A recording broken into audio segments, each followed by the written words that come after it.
ఓం నమో వెంకటేశాయ.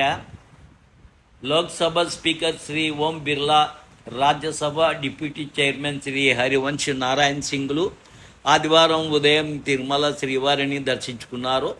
ఆలయం వద్దకు చేరుకున్న స్పీకర్ రాజ్యసభ డిప్యూటీ చైర్మన్లకు TTD chairman Shri BR Naidu, అదనపు పిఓ శ్రీ సిహెచ్ వెంకయ్య చౌదరి సంప్రదాయబద్ధంగా స్వాగతం పలికి దర్శన ఏర్పాట్లు చేశారు.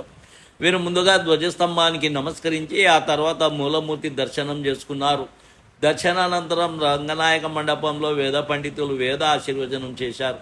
ఈ సందర్భంగా టీటీడీ చైర్మన్ అదనపు ఈవో కలిసి తీర్థప్రసాదాలు శ్రీవారి చిత్రపటం అందించారు. ఈ కార్యక్రమంలో ఏపీ శాసనసభ speaker Shri Ayyanna Patrudu, deputy speaker Shri Raghurama Krishnam Raju, Rajya Sabha MP Shrimati Sudha Narayana Murthy పాల్గొన్నారు. ఇది టీటీడీ ముఖ్య ప్రజా సంబంధాల అధికారిచే జారీ చేయబడింది. ఈ వీడియో నచ్చితే లైక్ చేయగలరు, షేర్ చేయగలరు, సబ్స్క్రైబ్ చేసుకోగలరు. ఓం నమో వెంకటేశాయ.